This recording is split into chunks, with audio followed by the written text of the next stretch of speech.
Kami melihat ada mayat. Kemudian Ferdi Sambo minta nggak usah ribut-ribut dulu. AKBP Ridwan Soplanit lihat langsung jasad Brigadir J di lantai. AKBP Ridwan Soplanit yang saat itu menjabat Kasat Reskrim Polres Jakarta Selatan mengaku datang setelah ditelepon Ferdi Sambo.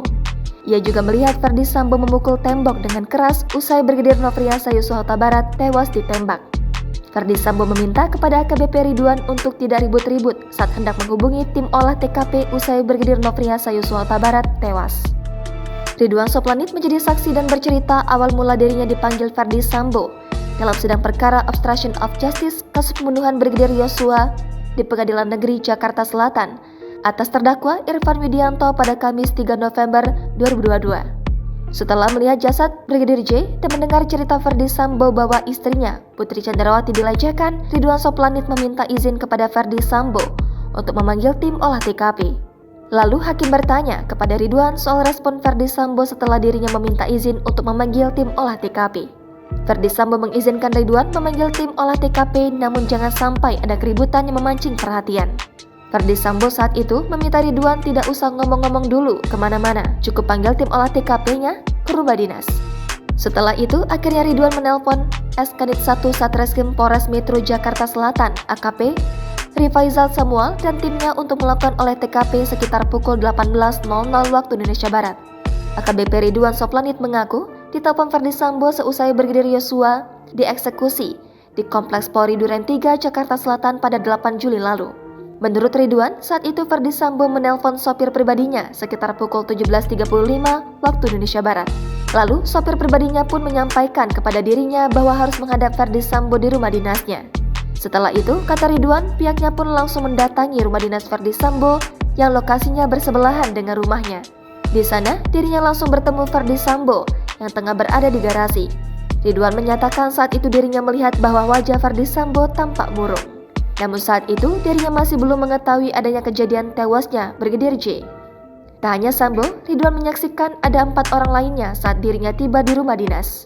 Mereka adalah Azhar Romer, Barada Richard Eliezer, Prayogi, dan Kuat Ma'ruf. Saat itu, kata Ridwan, mereka semua dalam kondisi tegang. Mereka semua berdiri dan terdiam setibanya dirinya sampai di rumah Ferdi Sambo. Ridwan menyatakan bahwa baru menyadari adanya tidak beres ketika diajak masuk ke dalam rumah dinas Ferdi Sambo.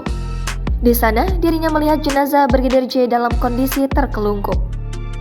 yang kami dapati bahwa ada sesosok mayat, kemudian banyak bekas peluru baik di jeda lantai 1 dan 2, kemudian di depan kamar Bapak Ferdi Sambo, dan banyak serpihan proyektil peluru yang berserakan di lantai. Lebih lanjut, Ridwan kemudian menyatakan Ferdi Sambo bilang bahwa jenazah yang tergeletak itu merupakan ajudannya Brigadir J. Sambo di situ menyatakan bahwa Brigadir J tewas dalam insiden tembak-menembak. Tak hanya jenazah, Ridwan mengaku juga melihat adanya pecahan kaca hingga beberapa lubang di dinding dan tangga. Selain itu, dirinya juga melihat senjata dan peluru yang tergeletak. Sambo saat itu menyampaikan kepada Ridwan bahwa dia mengaku tidak melihat tembak-menembak. Menurut Ridwan, Ferdi Sambo lantas menuju ke arah pintu kamar. Ridwan mengatakan, Ferdi Sambo menyebut bahwa istrinya Putri Chandrawati dilecehkan di kamar itu. Selain itu, Ferdi Sambo menyebut Brigadir J juga melecehkan Putri Chandrawati di Magelang. Setelah itu, menurut Ridwan, Ferdi Sambo memukul tembok dengan keras, kemudian kepalanya nyandar di tembok. Ridwan juga melihat Ferdi Sambo sudah ingin menangis karena matanya berkaca-kaca. Diketahui, Ferdi Sambo didakwa melakukan pembunuhan berencana terhadap Brigadir J bersama-sama dengan Putri Chandrawati, Richard Eliezer, Ricky Rizal, dan Kuat Ma'ruf. Jangan lupa subscribe, share, komen, dan like ya!